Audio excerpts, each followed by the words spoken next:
Nope, we're good. Thanks. All right, Fran, you ready? Yes. Okay. Welcome to this afternoon's town board work session of October 16th, 2023. We have a couple of items on the work session agenda. First is a presentation on our annual actuarial reports for LoSAP by Penflex. And Paul Cagnetta's been anxiously waiting for us to get started here. So I'm going to turn it over to Paul and Alex from Penflex and let them talk to us about the investment program. Okay. So thank you very much for having me. We do your reports every year for your 7 departments, and we have roughly, as I'll show you, about 300 pages worth of data here, which I'm not going to go over with you today. What I did is I condensed everything down for you in the pamphlet that I provided. But really, just to summarize this for you, last year, as you probably are all aware, and Alex will certainly come up momentarily, investments were down across the board in everything. We have roughly over 400 clients. Not one client through any of the investment advisors that we utilize made any positive gains last year.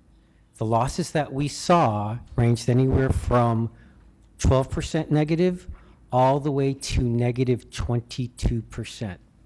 So where does Amherst fall? When we did our reports, you fell at negative 15.2%. So again, a loss, but on the lesser side of what some of our clients experienced. So how does that impact all of your departments? Well, from a funding perspective, when we do our actuarial reports year after year, we take a very conservative approach and we estimate investment returns to be at 5.25%. Well, certainly that didn't happen last year. So when we experience a loss in investments, that changes your funding ratios. So what I did is took a combination of all your plans and just listed them out as to what they would be. So you'll see an annual report on the left that talks about the contribution levels for the 5 districts that are grouped together, and what we projected the funding level to be at 2023 of $843,000. Now for 2024, based off of the investment results that we just experienced, that number rises to $890,000. So a difference of roughly $47,000 based off of the investment results that you saw. Now, the reason why we have Bloomington here is certainly to talk a little bit about the market for this year, because the market is up.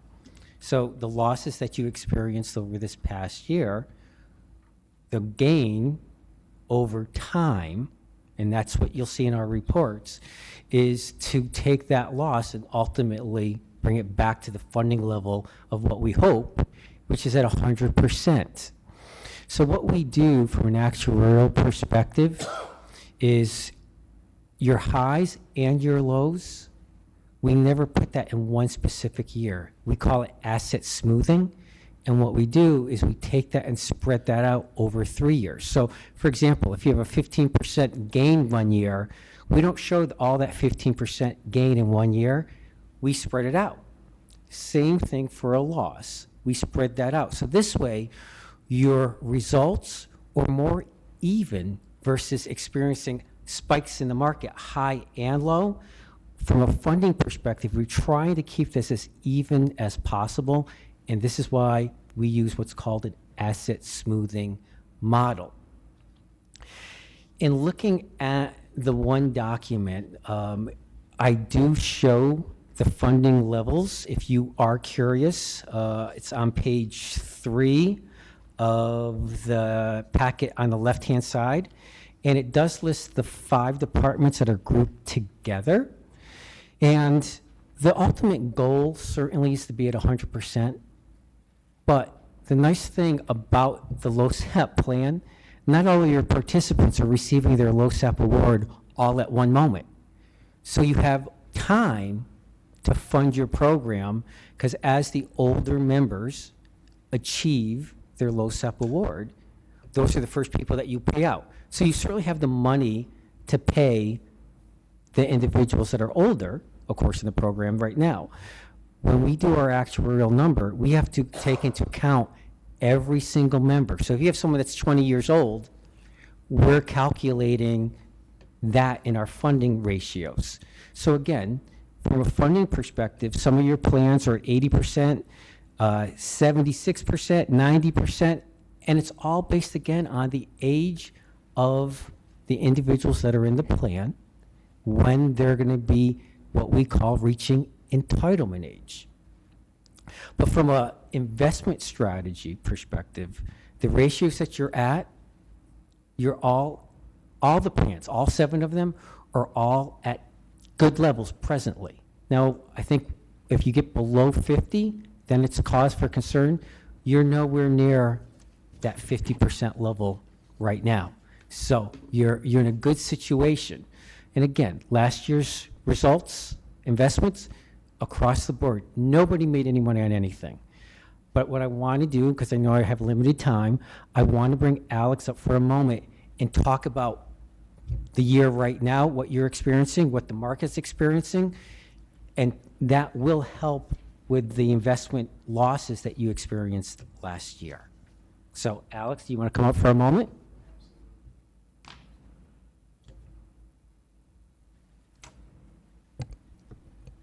Good afternoon, everyone. My name is Alex Schibrin, and I'm the client advisor on the Amherst LoSAP account. I work with Paul Cagnetta, and our team this year is feeling very confident in the portfolio that the LoSAP is currently in. As Paul mentioned, 2022 was a very challenging year.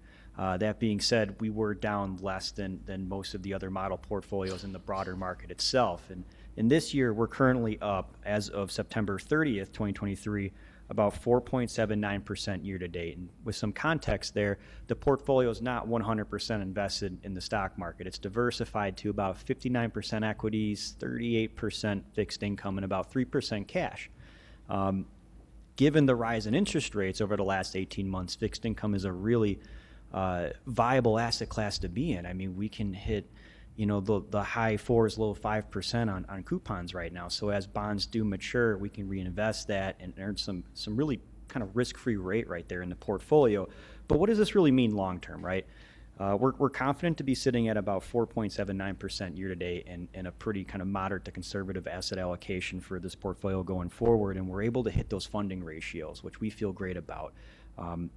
In terms of where the market might head this year, I think it's more or less what is the economy looking like, and there's a lot of negatives you might be seeing in the news, but in the economic data, in spite of the mixed signals, the U.S. economy continues to plug along, and absent any flashing recession signals, we're likely going to still continue to plug along. The soft landing narrative is very much in play, which means we won't likely slide into recession, but rather we'll just see growth slow until corporate earnings continue to improve and then the economy begins to rebound from there. So all in all, we're very confident in the portfolio, and we do expect this to perform in line expectations with the soft landing narrative that we're expecting as our firm. Any questions? Thank you. All right.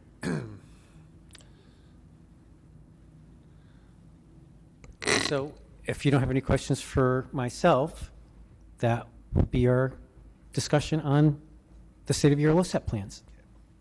All right, questions from the board? Actually, I do have one then. Sure, go ahead. I realize it's very difficult to make predictions of the future, especially in the financial services business. But is there a goal LoSAP might be aiming for what they thought a good rate of return would be, let's say, next year? So from our perspective, PenFlex, we're the administrator piece. Alex does the investment piece, so maybe this is a better question from him as far as what he sees from the investment side. From an actuarial side, when we do our reports, Our hope is for 5.25. It's a conservative approach. That's what we're basing everything on when we do the report. So that's our benchmark at 5.25. We're hoping the investment side certainly outperforms our conservative approach. Okay.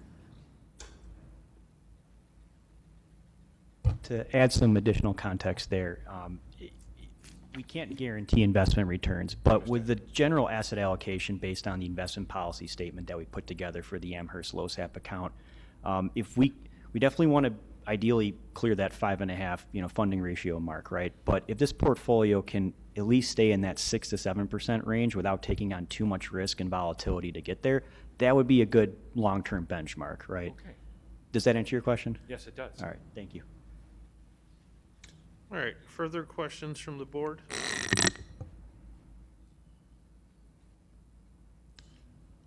So we've been trending towards having better funded ratios. It's been kind of a goal of our finance department, our comptroller's office. I think I can say that, right, Daryl? So ultimately, this is going to be something that we continue to work on. I don't have much else at the moment. I'd like to thank both of you for coming in, for all the work you've done, both in preparation for the budget and putting the material together for today.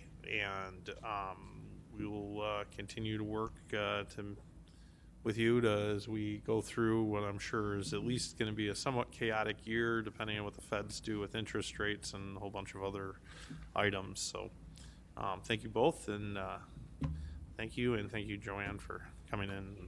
Thank you very much. Okay, thanks, everybody.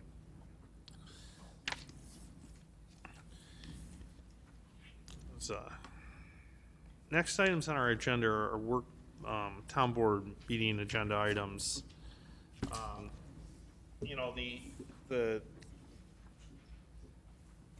The board meeting's got a couple of interesting moments. We've got an eminent domain, the Boulevard Mall parcel related to J.C. Penney's. It's a public hearing. It's really a belts and suspenders approach to dealing with that one parcel. We continue to make strides on all of our parcels related to the mall. We're going to introduce that public hearing, and Chuck Malcolm will be here, right, to present. Okay. We have a public hearing on a community development program. I assume James Quinn's doing that presentation.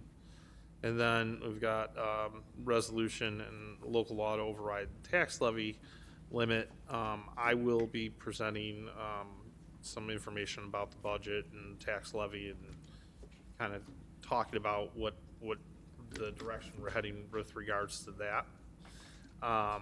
We have under development review actions, the seeker determination on 1635 and 1639-41 North French. Do we have any other? I mean, obviously we're not in a public hearing anymore, so we'll just move the seeker separate. Okay. And then we've got the bicentennial comp plan amendment after that. Both of those are related to that subject matter of last meeting's public hearing. Then we've got notice of completion and draft supplemental generic environmental impact statement, DSGEIS, for 772 North Forest, 385 Maple, and 391 Maple, which is our Central Park project. And then we have a suspension on a PUD amendment from last meeting. Yeah, okay. So we're going to do the suspension then. All right, under our resolutions and possibility for consent agenda, I've got a performance contract, CRS 4347. Any questions regarding that performance contract? We wouldn't want to miss out on that during the spooktacular shopping day event in the village. Any issues with that? Any reason to withhold it from consent? Okay. No, they spoke to me about it a while ago. Got it. All right. Councilmember Lavin has an appointment under 487 for the Amherst Youth Board appointments. Any questions regarding those appointments? Sean, anything you want on? No, we're looking forward to the new member. Okay. Any reason to withhold that from consent? All right, under the attorney's office, we have amendments to the property insurance binder. Original CRS is 3773. Any questions regarding the resolution? Any reason to withhold it from consent? Resolution 849 is a request for a public hearing, amendments to Chapter 121 Historic Preservation. I guess any questions regarding setting the public hearing? Any reason to withhold that from consent? Resolution 850 is a settlement of an Article 7 matter for 7470 Transit LLC versus Town of Amherst. Any reason not to approve that settlement via consent? Resolution 851 is an application for grant funds, plan for cyclical assessments. Any questions regarding the application for funds? Any reason to withhold that from consent? All right, Resolution 852 will be withdrawn. It's duplicative. We already adopted a resolution. Resolution 853 is an emergency purchase for service at Second Highway Building, Willett Builders, CRS 4337. Any questions regarding that resolution? Any reason to withhold it from consent? Just to clarify, that was the first resolution's what we adopted last time. We then went on to repair gas service at the second building. Now both buildings should be in good working order upon all of that completion, right, Pat? All the, right? Okay, so we should be fully functioning. Okay. Resolution 854 is an award of bid 2023039 for townwide shrub planting. CRS 4336. Any questions regarding the resolution? Any reason to withhold it from consent? Resolution 855 is an award of bid 2023040 Land Pride all flex mower and replacement parts. CRS 4345. Any questions regarding the resolution? Any reason to withhold it from consent? Resolution 856 is a short-term extension agreement for bid 2019011 uniform CRS 4256. Any questions regarding the resolution? Any reason to withhold it from consent? Court Resolution 857 is Brenda Walk, Court Reporting Services, CRS ID 4332. Any questions regarding that contract? Any reason to withhold it from consent? Resolution 858 is the acceptance of a strategic economic development plan that was subject to our presentation back about a month ago, and Angela Rossi in economic development, plus our consultants have prepared that. Any questions regarding the plan itself? Any reason not to accept it via consent? Okay. Resolution 859 is the UDIG New York separate member code for street lighting town job 2014048A CRS ID 4350. Any questions regarding the resolution? Any reason to withhold it from consent? Resolution 860 is a contract extension for AJ's Tree Service, CRS 4340, original CRS 1662. Any questions regarding the resolution? Any reason to withhold it from consent? Resolution 861 is a recreation attendant, part-time and youth recreation, 7 positions. Any questions regarding the resolution? Any reason to withhold those appointments via consent? Resolution 862 is a recreation attendant, part-time youth and rec. Any questions regarding the resolution? Any reason to withhold them from consent? Resolution 863 is a recreation attendant, part-time youth rec. Any questions regarding that resolution? Any reason to withhold it from consent? Resolution 864 is a recreation attendant, part-time youth and recreation. Any questions regarding the appointment? Any reason to withhold it from consent? Resolution 865 is a recreation attendant, part-time youth recreation. Any questions regarding the resolution? I don't know why Any they reason couldn't to all withhold be it from lumped consent? together. Because the dollar values are different. Different hourly rate. So if Yeah. anybody so we have a new hourly rate schedule, and so anyways, and these have to do with seniority also. Yes. All right.